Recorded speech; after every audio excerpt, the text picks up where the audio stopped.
दोस्तों नमस्कार। स्वागत है आपका हमारे इस यूट्यूब मंच पर। दोस्तों, जिस प्रकार से बिहार की राजनीति में खेल चल रहा है, उस खेल में सबको महज 48 घंटे का इंतजार है। 48 घंटे का इंतजार किस लिए? क्योंकि महज 48 घंटे बाद प्रधानमंत्री मधुबनी आ रहे हैं।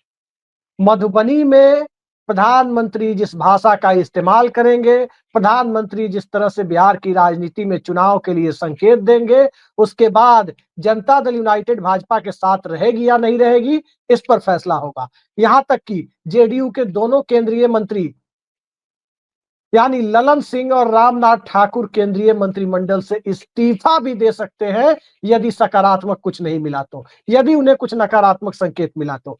क्या है वो सकारात्मक और नकारात्मक संकेत, इन सब पर हम चर्चा करेंगे। और इस चर्चा के लिए हमारे साथ आज मौजूद है वरिष्ठ पत्रकार और बिहार की सियासत के लाइव वायर कहे जाने वाले, हर खेमे की नब्ज पर पकड़ रखने वाले ऋषि मिश्रा जी।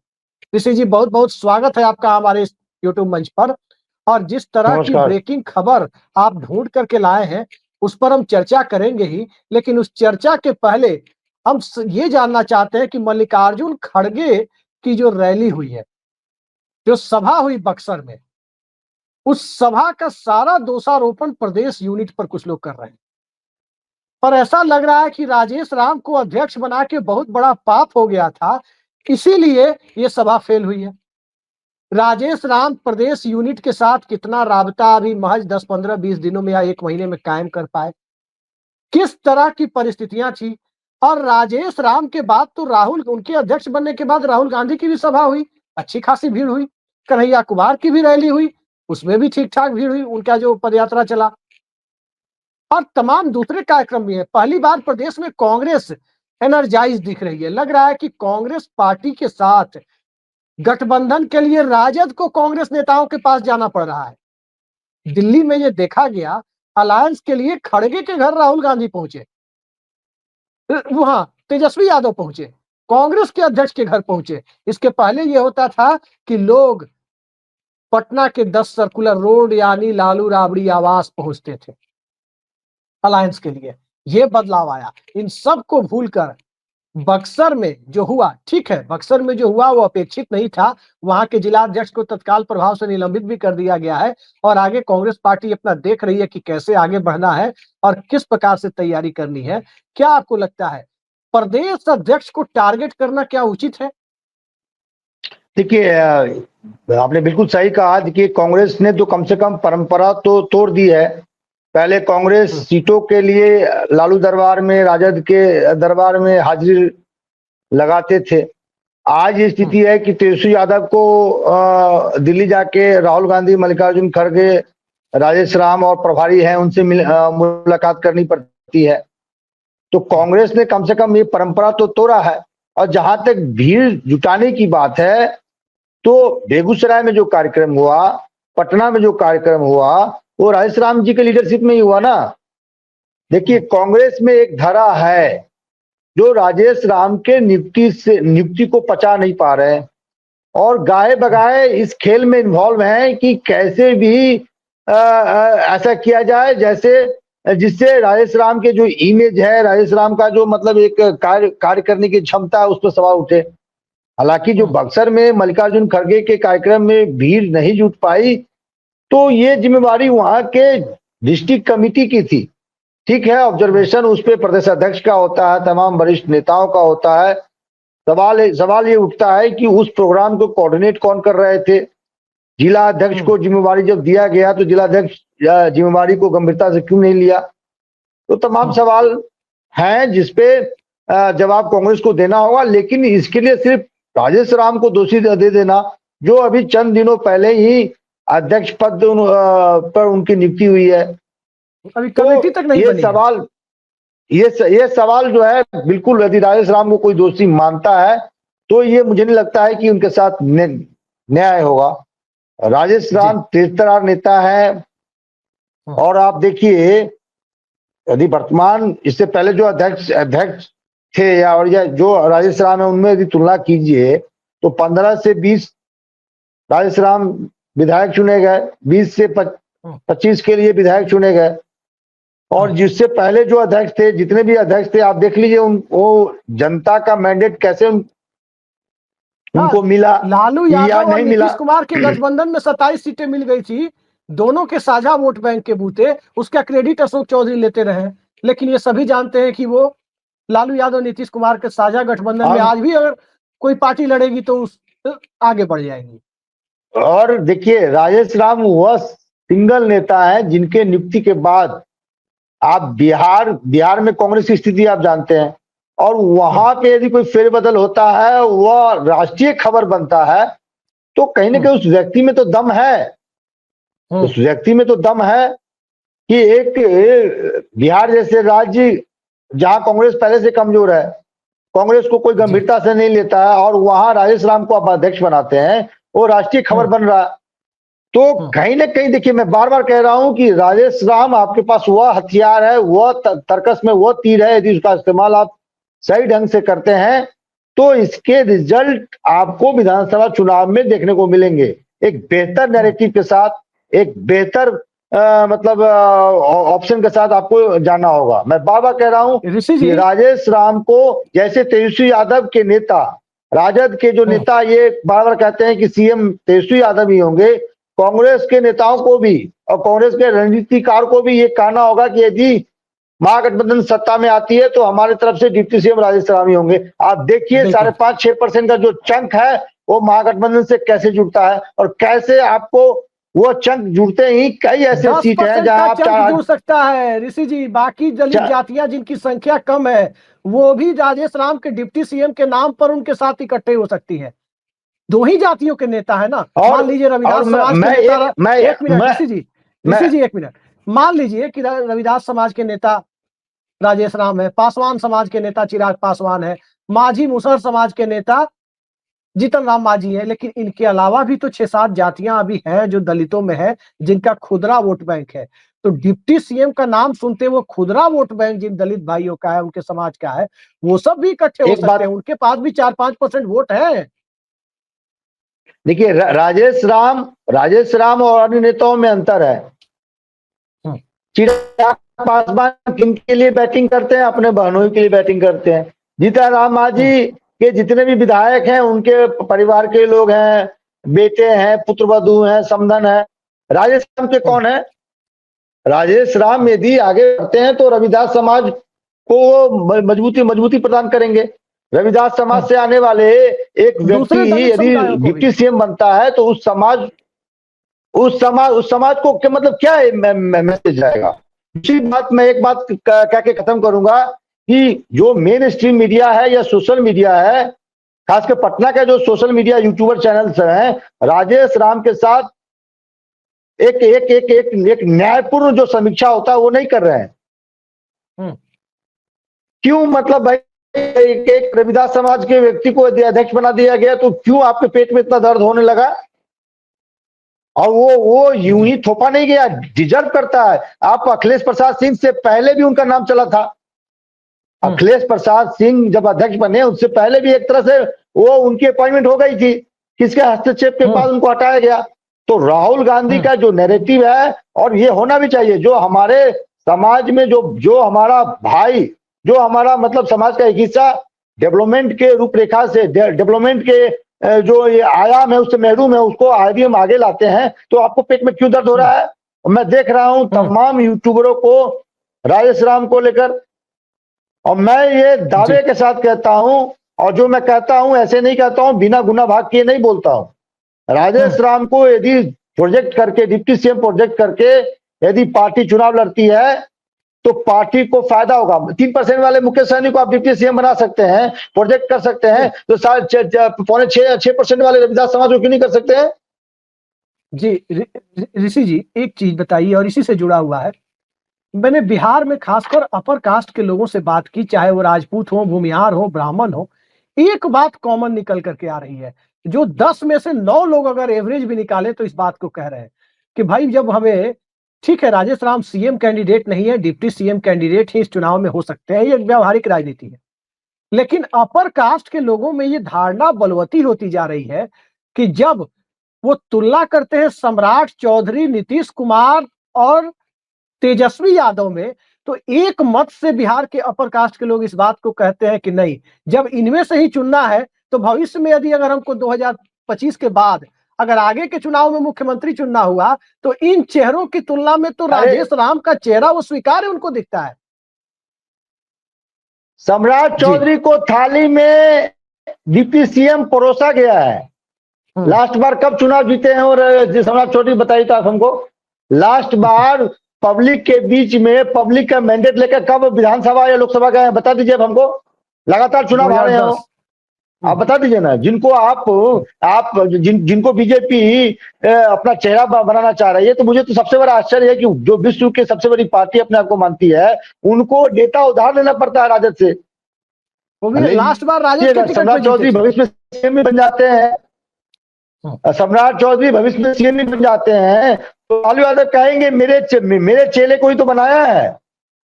वो किसके प्रोडक्ट है? राजद के प्रोडक्ट है। लालू यादव के आशीर्वाद से, लालू यादव के दया से ही मंत्री बने थे। कोई उस समय उनका कोई बड़ा आधार नहीं था और आज भी आधार नहीं है। मैं नहीं मानता, चौधरी के बेटे नेता नहीं मानता सम्राट चौधरी को मैं। शकुनी चौधरी के बेटे हैं, बड़े सम्मानित नेता रहे शकुनी चौधरी, इसका उन्हें लाभ मिला है। बिल्कुल सही आपने कहा। अब आते हैं 24 तारीख की मधुबनी की रैली पर। 24 तारीख को जिस प्रकार से जदयू के लोग भाजपा से ज्यादा तैयारी में लगे हुए हैं, और जदयू छोड़िए ये कह सकते हैं कि ललन सिंह और संजय झा तैयारी में लगे हुए हैं, क्योंकि जो स्थानीय एमपी हैं वहां के, उस इलाके के, मिथिला इलाके से आने वाले या मिथिला के जो एमपी हैं या मूल रूप से मिथिला के रहने वाले बाकी लोग हैं, चाहे उसमें लवली आनंद हो, चाहे उसमें रामप्रीत मंडल हो झंझारपुर के एमपी, चाहे उसमें दिनेश चंद्र यादव हो, चाहे उसमें दिलेश्वर कामत जो लोकसभा में जदयू के नेता हैं, सुपौल के सांसद, ये सब जेडीयू के जो लोग उस इलाके से जीत कर आए हैं, उनकी सक्रियता उतनी नहीं दिख रही है, ना के बराबर दिख रही है। लेकिन ललन सिंह टारगेट दे रहे हैं। उन्हें सबसे ज्यादा है कि अगर 24 में को प्रधानमंत्री ने कुछ नहीं कहा नीतीश कुमार के मुख्यमंत्री के पद के बारे में, 25 से 30 फिर से नीतीश अगर प्रधानमंत्री ने नहीं कहा, नरेंद्र मोदी के मुखार बिंद से अगर नहीं निकला, तो फिर उसके बाद दोनों मंत्रियों का, आप ही बता रहे थे कि दोनों केंद्रीय मंत्रियों को नीतीश कुमार ने इंटीमेट कर दिया है कि आप लोग 24 की शाम इस्तीफा देने के लिए तैयार रहिए या 25 की सुबह इस्तीफा फैक्स करने के लिए तैयार रहिए। ये खबर जो आप कह रहे हैं, आपने ट्वीट भी किया है, क्या लगता है आपको? अब बिहार की राजनीति, भागलपुर के बाद नीतीश कुमार चुप हो गए थे, वहां लाडला बता दिया गया लेकिन ऐलान नहीं हुआ। अब क्या लगता है, अब ऐलान हो जाएगा या आर पार हो जाएगा?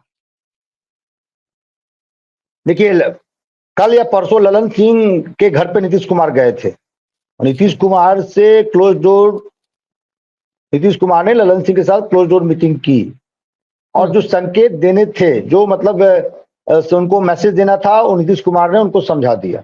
नंबर 1। नंबर 2, जेडीयू 24 तारीख को जो प्रस्तावित प्रधानमंत्री का मधुबनी में रैली है, जेडीयू उसमें बीजेपी से अधिक भीड़ लेके जाना चाहती है।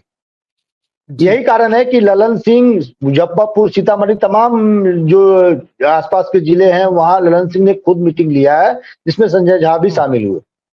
तो जेडीयू का यह प्रयास है, जो एक तरह से एक नैरेटिव बनाया जा रहा है कि खासकर जो नंबर 2 के नेता है अमित शाह और उनके टीम द्वारा नरेंद्र मोदी के सामने में, कि जेडीयू की लोकप्रियता में कमी आई है।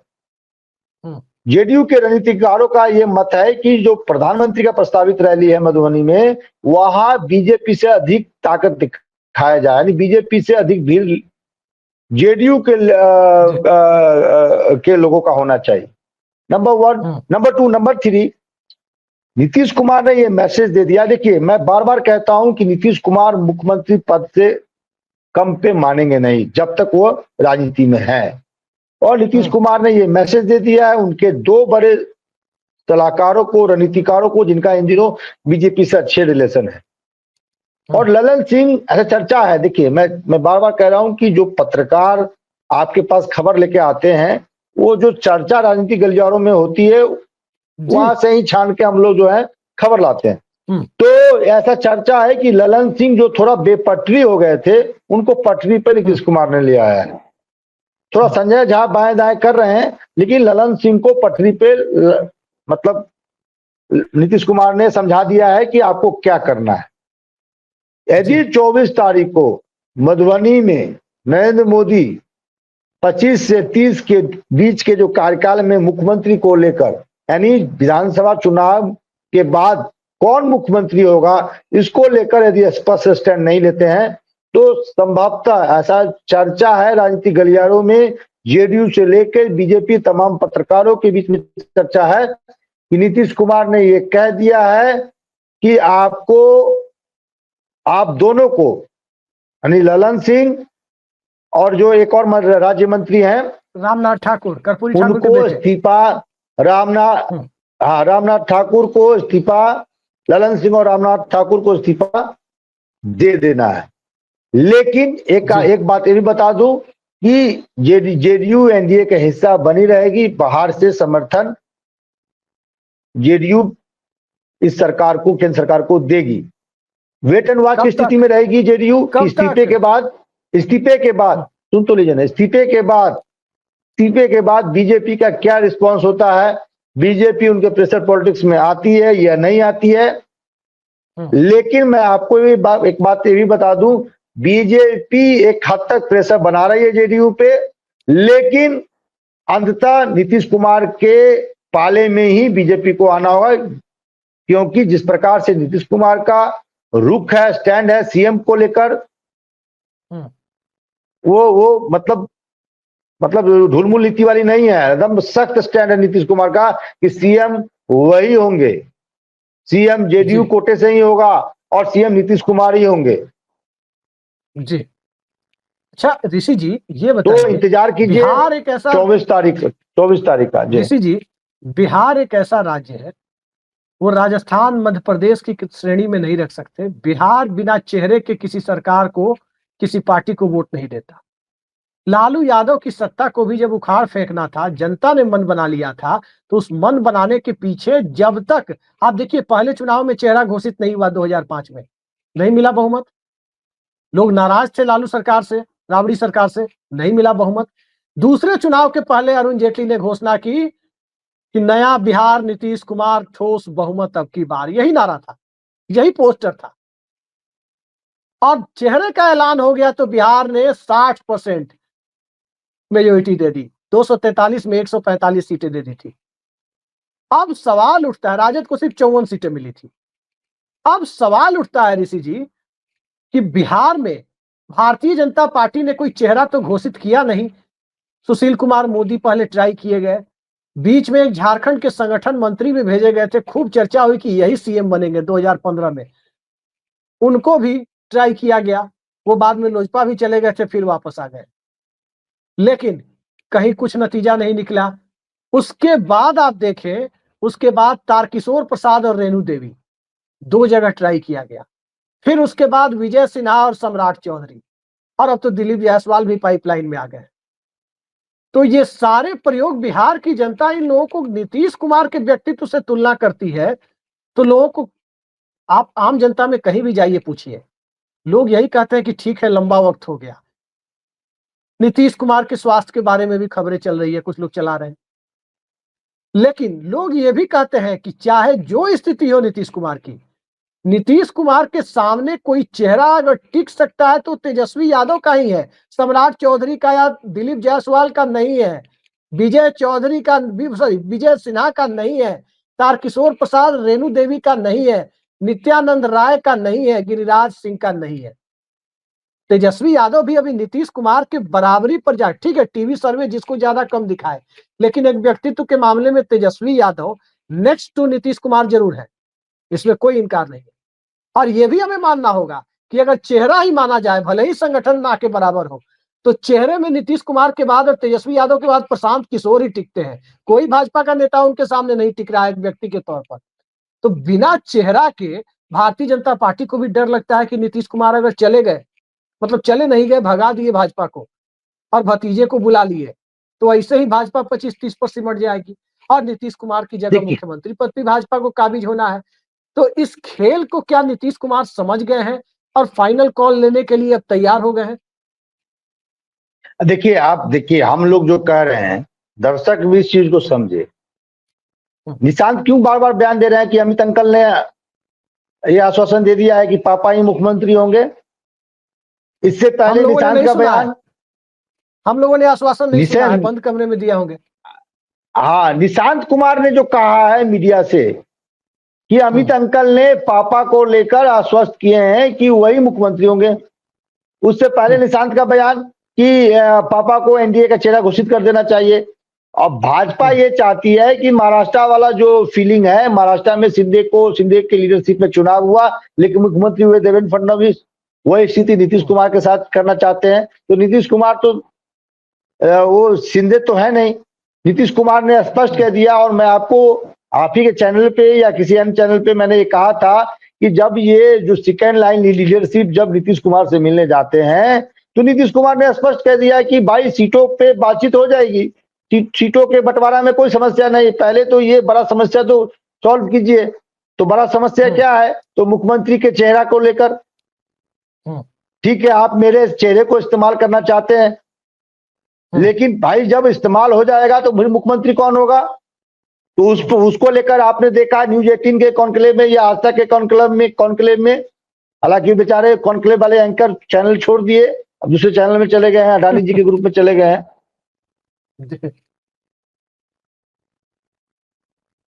तो नीतीश कुमार ने स्पष्ट कह दिया है कि पहले फेज को लेकर आप अपना स्टैंड क्लियर कीजिए, और जो दो बड़े नेता हैं जेडीयू के, जो बीजेपी के इन दिनों संपर्क में है, जेडीयू की तरफ से बातचीत करते हैं, ललन सिंह, संजय झा को भी समझा दिया गया है कि 24 तारीख तक इंतजार करना है। 24 तारीख को प्रधानमंत्री का क्या स्टैंड होता है इसको लेकर। यदि प्रधानमंत्री इसको लेकर कोई स्पष्ट संदेश नहीं देते, देखिए इससे क्या नुकसान एनडीए को है कि कैडर में भी एक मिस गाइडिंग वाला जो मैसेज है कि कैडर में भी, मतलब कैडर उस प्रकार से चार्जअप नहीं हो पा रहा है। जब तक आपको चेहरा, आप मान लीजिए ठीक है नीतीश कुमार वर्तमान में पार्टी के चेहरा है, बिहार में एनडीए के चेहरा है, और उनको लेकर कंफ्यूजन है, तो ये तो स्पष्ट कीजिए नीतीश कुमार नहीं होंगे, ये होंगे, या सामूहिक लीडरशिप में चुनाव होगा, स्टैंड तो लेना होगा ना। और जेडीयू का ये है कि यदि 24 तारीख को बीजेपी स्टैंड नहीं लेती है तो जो उनके कोटे से 2 केंद्र में मंत्री हैं वो इस्तीफा देंगे, लेकिन वो एनडीए से बाहर नहीं जाएंगे, एनडीए को बाहर से समर्थन करेंगे और इंतजार करेंगे कि बीजेपी का क्या रिस्पांस होता है। यदि उसके बाद भी रिस्पांस सकारात्मक नहीं रहा तो बिहार में बड़ा खेला हो सकता है, बड़ा खेला हो सकता है, ये बात आप कह रहे हैं। और अब लालू यादव भी एम्स से निकलकर स्वस्थ होकर, स्वस्थ नहीं मतलब एम्स से डिस्चार्ज किए जाने लायक होकर घर पहुंच गए हैं। और हम अपने दर्शकों की ओर से भी उसको लेकर भी खबर बता दो, उनको उनके अच्छे स्वास्थ्य की कामना करते हैं। जगदानंद सिंह दिल्ली जाके लालू यादव से मुलाकात की है, और जगदानंद सिंह जो नाराज थे एक तरह से वो मान गए हैं, और जगदानंद सिंह फिर से इस चुनाव तक, विधानसभा चुनाव तक के लिए मान गए हैं और कामकाज संभालने जा रहे हैं। एक दूसरी बड़ी खबर यह है कि एनडीए के संयोजक अपॉइंट किए जा सकते हैं, उसमें 2 बड़े नाम हैं, राजनाथ सिंह और अमित शाह। अमित शाह संयोजक बनेंगे तो नीतीश कुमार तो घंटा भर में गठबंधन छोड़ देंगे। कई घटकों का ये मतलब शिकायत था कि हम लोगों का कोई कंसर्न हो, हम लोग का कोई विषय हो तो हम लोग कहाँ इसको उठाएं, क्योंकि प्रधानमंत्री व्यस्त रहते हैं। तो कन्वेनर अपॉइंट किया जाए, और हर एक राज्य में एनडीए का एक कन्वेनर भी अपॉइंट किया जाएगा। तो सबसे अधिक नाम राजनाथ सिंह का है, क्योंकि राजनाथ सिंह सबको लेकर चलने वाले लोगों में से हैं और सबसे उनका मधुर संबंध भी है। और राजनाथ सिंह, दूसरा अमित शाह जी। ऋषि जी ये बताइए, परंपरा किसी गठबंधन में रही है कि कन्वेनर का पद या अध्यक्ष का पद हमेशा सबसे बड़ी पार्टी अपने पास नहीं रखती है, सहयोगी दल को दिया जाता है। मसलन एनडीए बना था जॉर्ज फर्नांडिस, यूनाइटेड फ्रंट बना था तो चंद्रबाबू नायडू, जनता दल के प्रधानमंत्री तो देवेगौड़ा गुजराल। ठीक इसी तरीके से आप बाद के दौर में देखें एनडीए में शरद यादव। क्यों ना कन्वेनर का पद नीतीश कुमार को ही दे दिया जाए और नीतीश कुमार खुद से ऐलान कर दे कि बिहार में मुख्यमंत्री होंगे, झंझट ही खत्म हो जाएगा। क्या देखिए 14 के बाद जो बीजेपी है वो आडवाणी और वाजपेयी वाला बीजेपी नहीं है जी, बड़ा दिल नहीं है। बड़ा दिल आपको याद होगा नीतीश कुमार को बिहार की राजनीति में एस्टेब्लिश करने वाले, एक फेस बनाने वाले कौन थे? वाजपेयी थे। तो बड़ा दिल वो नहीं है। 14 के बाद जो आप यदि पत्रकार हैं, पहले पत्रकार आलोचना करते थे और सामने मिल जाने पे ऐसे रिस्पांस मिलता था कि जैसे कोई बातचीत ही नहीं हो। और आज के भाजपा के नेताओं का रिस्पांस दे दिया, आप थोड़ा भी आलोचना कर दीजिए तो सामने मिलने पे ऐसे बिहेव करेंगे जैसे इनसे बड़ा कोई दुश्मन नहीं है, मैं भुक्तभोगी हूं। जी। तो वो 14 के बाद का बीजेपी से आप इस चीज का उम्मीद मत कीजिए। जो खबर आई है, ये खबर बहुत मतलब हम दिल्ली के जो भाजपा के टॉप नेता हैं उनसे बातचीत के आधार पर बता रहा हूं, जल्दी ही नेशनल कन्वेनर और स्टेट कन्वेनर हर राज्य में अपॉइंट होने जा रहे हैं और ये समझते बीजेपी कोटे से ही। चलिए देखिए, कोटा सिस्टम एनडीए के अंदर लागू होगा या नहीं होगा, लेकिन इस कोटा के भीतर कितना कोटा होगा। एक मेरा सवाल है जिसका जवाब आप दीजिए। 2 मिनट के लिए मैं एंकर बन जा रहा हूं। चिराग पासवान जो ये इन दिनों उनको बिहार पे इतना प्यार आ रहा है, वो चिराग पासवान कह रहे हैं कि मुझे बिहार बुला रही है, बिहार की जनता बुला रही है। तो इससे पहले क्या बिहार की जनता उनको नहीं बुला रही थी? तो इसके पीछे क्या कारण है अभिषेक जी? इस पर थोड़ा प्रकाश जहां डालिए तक आप। मुझे ऋषि जी, जहां तक आप कह रहे हैं चिराग पासवान की, चिराग पासवान जब चुनाव आ रही, एक तो चिराग मॉडल उनका पिछली बार का, उस चिराग मॉडल में जेडीयू को जो कहते हैं ना कि छील दिया गया, 43 पर आ गई जेडीयू। लेकिन लोकसभा चुनाव में चिराग पासवान के पीछे जेडीयू नहीं होती, बड़ी मुश्किल से नीतीश कुमार के कोर वोटर माने थे चिराग पासवान को सपोर्ट करने के लिए। खुद नीतीश कुमार बहुत मुश्किल से माने हाजीपुर में चुनाव प्रचार करने उनके लिए। अगर नीतीश कुमार नहीं होते तो चिराग पासवान संसद नहीं पहुंच पाते, ये एक सत्य है।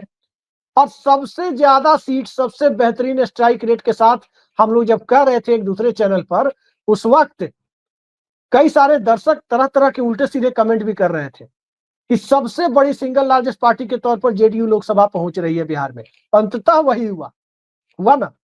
आज की तारीख में जो स्थिति है, चिराग मॉडल जो चिराग पासवान बोल रहे हैं, उसके पीछे चिराग मॉडल पार्ट 2 की मंशा मुझे दिखाई देती है। और कहीं ना कहीं चिराग पासवान और प्रशांत किशोर का अलायंस कराने की बात हो रही है, ताकि पिछली बार 43 पर आ गए थे नीतीश कुमार, मजबूरी में मुख्यमंत्री बनाना पड़ा था, इस बार 20-25 पर रोक दिया जाए।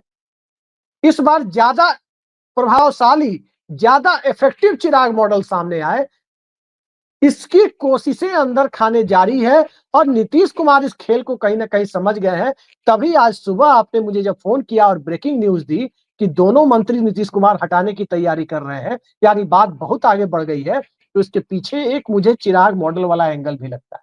जी अच्छा, ये बताइए कि कल पशुपति पारस के प्रवक्ताओं ने आरोप लगाया है चिराग पासवान पे कि ये मुंबई जाके बाल सेट करवाते हैं, इसमें कितनी सच्चाई है? सही में ये मतलब 50 लाख का मैं घड़ी, इन सब चीज मैं इन सब ये नहीं, निजी ये मामलों पर खबर नहीं खबर है, ये आरोप है। देखिए, निजी मामला तब होता है जब जब भी कोई मतलब इजहार इस प्रकार का आरोप न लगाए। तो चिराग पासवान तो दलितों के नेता हैं, ये 50 लाख का घड़ी, 10 लाख का जूता, ये बाल बाल काम मुंबई में बनवाते हैं, रहते हैं दिल्ली में। ये कौन सा मतलब राजनीति है? ऋषि जी, बाल बनवाते हैं वो पहले सिनेमा में थे, फिल्म में काम अच्छा, करते। चलिए, कंगना रनौत के साथ उनकी एक फिल्म आई थी, तो वो मुझे जानकारी सिनेमा नहीं उनके थी अंदर जी। से जा नहीं सकता है। सिनेमा उनके अंदर से जा अच्छा नहीं सकता है। हमको आपको जी। दर्शकों के बीच रोज आना है। हम लोग तो बस नहा हम्म, करके जल्दी जल्दी कंघी मारे, या पहले नहा हम्म, लिए हैं वीडियो करने के कुछ देर पहले, तो बैठने के पहले 15-20 सेकंड में एक बार कंघी कर लिए और सीधे आकर के बैठ गए, सिस्टम पर बैठ हम्म, गए दर्शकों से रूबरू होने के लिए। अच्छा। कायदे से हम लोगों को बाल उल सेट करना चाहिए जा करके, हबीब के सैलून में या कहीं और जा करके। तो हमको आपको अगर आप जब बाल बनवाते हैं तो बार्बर कितने पैसा लेता है? 10-20 हजार देखिए, लेता हमारा होगा। बार्बर तो 70 या 100 रुपया लेता है बाल काटने का दिल्ली में। हाँ, ओ लेकिन ओ ओ लेकिन एक चीज बताइए, लेकिन घूम फिर करके वही सवाल आता है कि जब मैं बाल कटवाने जाता हूँ, एक हमारे सैलून वाले भाई है, बिहार के ही है, अति पिछड़ा समाज से है, वो हम्म, पूछ लेते हैं हम्म, कि भाई ये बताइए अभिषेक जी, आपको मैं सुनता हूँ बराबर, नीतीश कुमार कब पाला बदलेंगे? अब तो हम एक दिन पूछ बैठे उनसे कि भाई आप ऐसा क्यों पूछते हैं? तो बोलते हैं नहीं, जब हम पूछते हैं कि नीतीश कुमार कब पाला बदलेंगे तो आपके बाल खड़े हो जाते हैं, काटने में आसानी होती।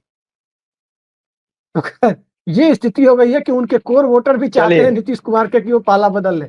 चलिए देखिए बिहार में नरेंद्र मोदी क्या करते हैं। अभी 48 घंटे बचे हुए हैं। 48 घंटे बाद नीतीश कुमार अपने तर्कस से राजनीतिक तीर निकालना शुरू करेंगे और उस तीर का सबको इंतजार है। लेकिन क्या उस तीर को निकालने का मौका नरेंद्र मोदी देंगे?